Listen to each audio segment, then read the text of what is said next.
بسم الله الرحمن الرحيم. في الفيديو ده إن شاء الله هناخد أوبشن جديد أو لاير جديدة خاصة بالإضاءة.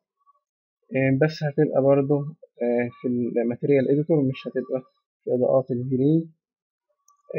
هنيجي لو إحنا قدامنا البوكس ده. أنا عامل بوكس مثال بسيط كده، بوكس على إنه أوضة. يعني لو دخلت هنا كده هنلاقيه فراغ من جوه. بالمناسبة السينات دي أو المشاهد دي بنجيبها من ويندو، ونقول له اظهر لنا السينات. هو المفروض مثلا أنا عجبتني زاوية أو لقطة كده، بروح قايل له ضيف لي شوت هنا أو مشهد هنا. فأفضل كل ما أتحرك في أي زاوية أو أعدل براحتي في المشهد أو المجسم، أرجع أقول له تاني عاوز الزاوية اللي أنا كنت قايل لك عليها، فبيجيبها لي بالشكل ده. ونقدر نسميها من هنا لو مش موجود البار ده أو الجزء ده، نقول له رينيم من هنا، هو بيبقى موجود كده. أنا مش محتاج المشهد ده.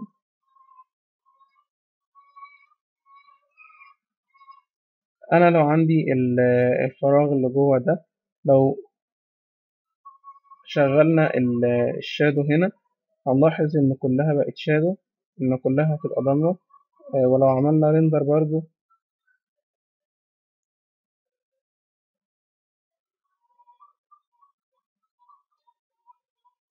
هنلاحظ إن الفريم بتاع الريندر كله أسود، بيقول لي إن هنا مفيش إضاءة.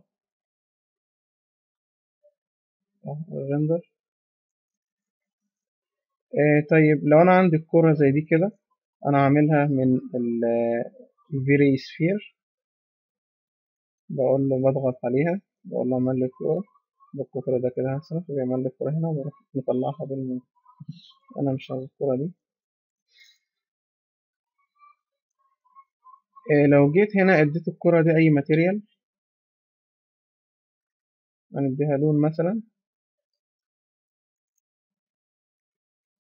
أي لون.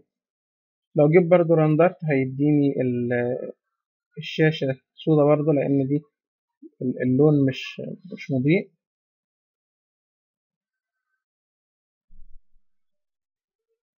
الشاشة برضو هتبقى سودا. هناخد بقى حاجة جديدة المرة دي، وهي الإضاءة الذاتية. الإضاءة الذاتية مثلا لو أنا عندي جسم زي ده كده، أقدر أخليه يشع نور منه. يعني أخليه كده عامل زي الإضاءة الأمني لو هو كورة. إنما لو هو مستطيل نخليه زي الريكتانجل. مبقاش نفس الحسابات، بس تبقى حسابات قريبة شوية. بنقدر برضو نستخدمه في حاجات تانية هنقولها دلوقتي. يعني مثلا لو أنا عندي كورة زي دي كده، وجيت قلت له زي ما قلنا بنحدد الماتيريال بأداة البين تول دي، فبتظهر لي هنا. وبعدين أرجع أقول له أنا حدد لي الماتيريال دي. هنلاحظ إن هنا مفيش غير لاير الديفيوز بس. هنقول له لأ، إحنا عاوزين نضيف لاير جديدة، وهي اللاير الإماسيف اللي هي الإضاءة الذاتية. فنروح قايلين له ضيفها لنا، فيظهر لنا الأوبشن بتاع الإماسيف ده هنا. هنقول إن هنا ببساطة بنختار اللون اللي هيظهر بيه الإضاءة، سواء أبيض أو أحمر أو أي ألوان أنت تختارها. إحنا هنخليه أبيض دلوقتي. هنا الشفافية بتاعة الجسم، يعني ممكن أخليه اللون بس هو اللي مضيء، إنما المجسم مخفي أو شفاف، يعني بمعنى صح. هنا الشدة بتاعة الإضاءة زي ما هنشوف دلوقتي، إحنا هنخليها 20 مؤقتا عشان مفيش إضاءة غيرها. الدبل سايد هنا لو أنا عندي اللي هو بلين أو مستطيل واحد بيبقى له وجهين، اللي هو الوجه الرمادي والوجه الأبيض. فأنا بقول له لأ، خليهولي من الوجهين. لكن هنا أنا عندي كورة هنا، فالوجه التاني هيبقى داخلي، فمش هيبان الإضاءة اللي جوه. فأنا هخليه، مش تفرق معايا سواء عملتها دبل أو سبتها زي ما هي. فأنا هخليها 20 كده وأعمل ريندر. شوف النتيجة.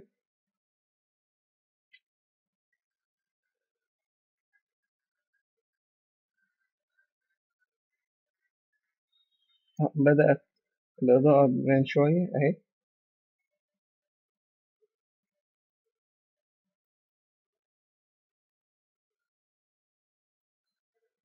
بدأت الأوضة تنور وكأنها إضاءة أمني، اللي هي الإضاءة الأمني دي.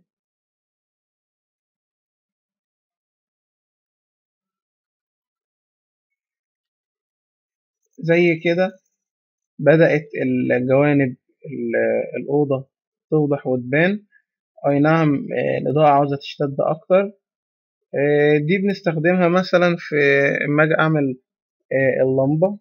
ممكن أحط أو أخلي اللي هي اللمبة نفسها تبقى مضيئة بالشكل ده، فتدي نور وتظهر إنها منورة.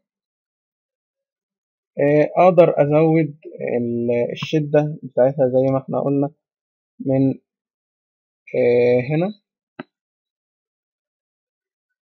بنقعد نجرب لأن مبيبقاش في حاجات ثابتة، حسب حجم الفراغ وحسب ال- الضوء. زي ما قلنا إن احنا اللون اللي هو الرصاصي اللي احنا حطيناه، الرماد الغامق ده اللي احنا حطيناه ده مش بيبان. هو اللي بيبان معايا في الاماسيف اللي هو الكولر اللي انا بحطه، لان سواء لو انا حطيت ازرق مثلا عشان يبان ازرق زي ده كده، وجيت عملت ريندر، مش هيظهر معايا اللون الرمادي، هيظهر الإضاءة اللي أنا حاططها، يبدأ ياخد باللون الأزرق. أنا مش هكمل الريندر، بس كنت بعرفكم إن احنا نقدر نغير الألوان. في حاجة كمان، إن أنا ممكن أحط مابة زي ما كنا بنحط في الديفيوز. لو جيت هنا، طب نخش. لو أنا عندي تلفزيون بالشكل ده،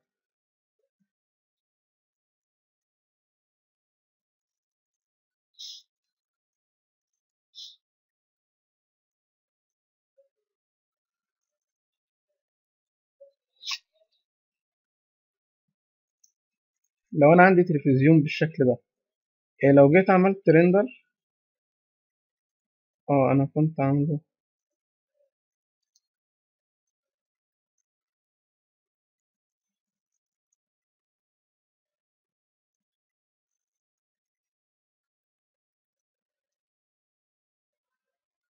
تمام. لو جيت عملت ريندر،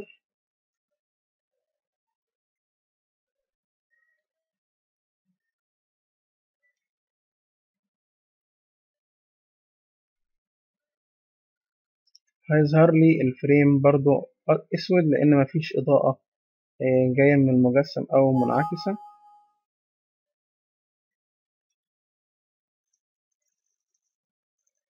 فانا هقول له طيب انا عاوز ادي، انا مش هدي لون، انا عاوز التلفزيون ده يبقى كأنه قايد او مش كأنه هو، انا عاوزه يبقى قايد فعلا. فهاجي من هنا احدد له الصورة دي واقول له يظهرها لي في الماتيريال. انا عاوز اعدل عليها، فهاجي من هنا اقول له ضيف لي عليها. احنا قلنا ان هنا في ديفيوز، بس انا كنت بتاكد ان ما فيهاش اماسيف. فهاجي هنا اقول له حط لي فيها اماسيف او اضاءه ذاتيه. عاوز شدتها تبقى ب10، بس مش عاوزها تكون ابيض. لو انا خليتها ابيض هتبقى الشاشه من هنا لونها ابيض. نجرب برضه عشان الناس تتاكد والامور تبقى واضحه. عملت ريندر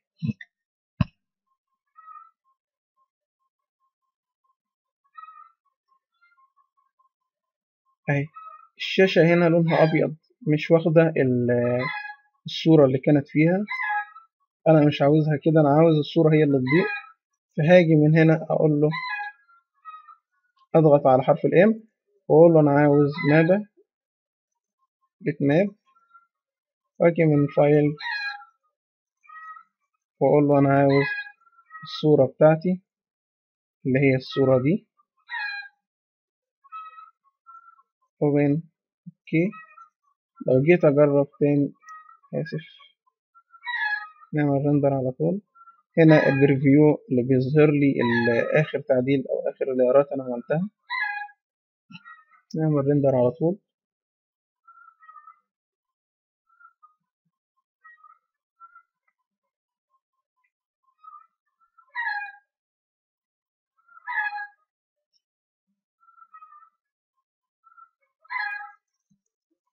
نخلي الشدة 20 عشان تبقى باينة.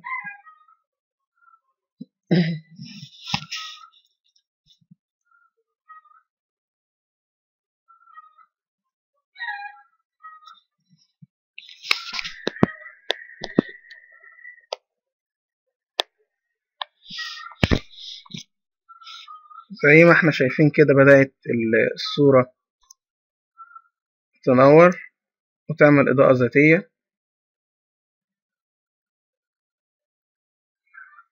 نسيبها للآخر عشان نتأكد برضه.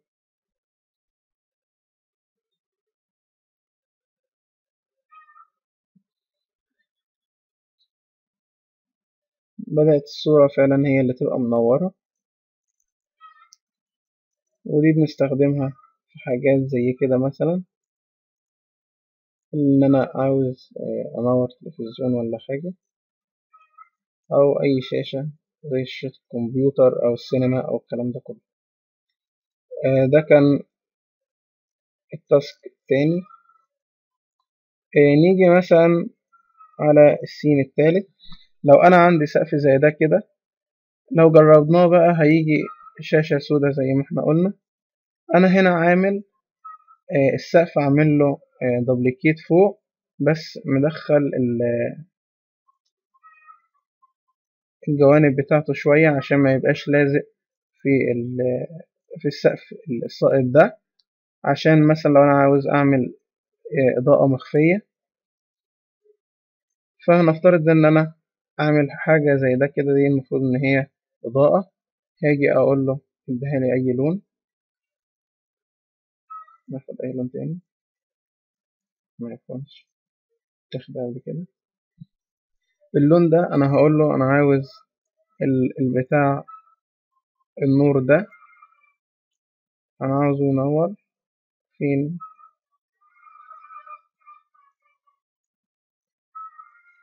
تهت مني هنا. هقول له أنا عاوز أضيف له layer immersive. هتخليه شدتها ب20 برضو. أنا بخلي ال20 عشان هي نفعت معايا أول مرة واديت إضاءة حلوة شوية. هنخليها 25 مثلا. هنا ممكن أخليها دبل سايد، مع إنها برضو ممكن ما تفرقش، بس برضو عشان نجرب كل حاجة. وأقول له هاتلي المشهد من تاني وأعمل لي ريندر. احنا زي ما قلنا المفروض إن القطة دي كانت تبقى ضلمة لو ما كناش حطينا layer الاماسيف. هنشوف دلوقتي هتعمل ايه. دلوقتي بدأ الإضاءة تظهر لي حوالين السقف اللي أنا عامله، تظهر كأنها إضاءة مخفية، كأن في نور جوه، نور مخفي أو إضاءة مخفية.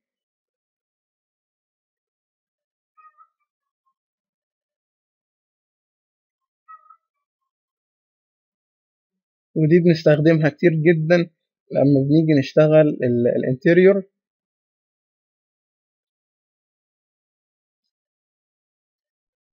ممكن نغير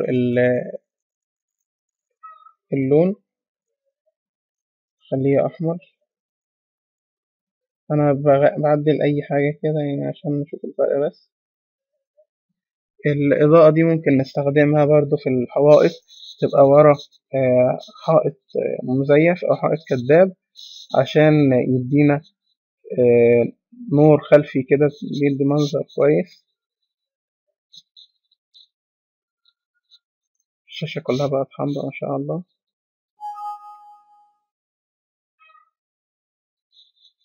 عموما هي بتدي إضاءة باللون اللي انت بتديهولها أو بتحددهولها، أيا كان اللون بقى. هنا طبعا مش هنحط ماب عشان أنا عاوز الإضاءة تبان. كده بيتهيألي دول أهم 3 حاجات أو أشكال بنستخدم فيها الإضاءة الذاتية، اللي هي layer الإماسيف. مظنش إن إحنا سيبنا حاجة. إن شاء الله هنكمل في الفيديوهات الجاية. السلام عليكم ورحمة الله وبركاته.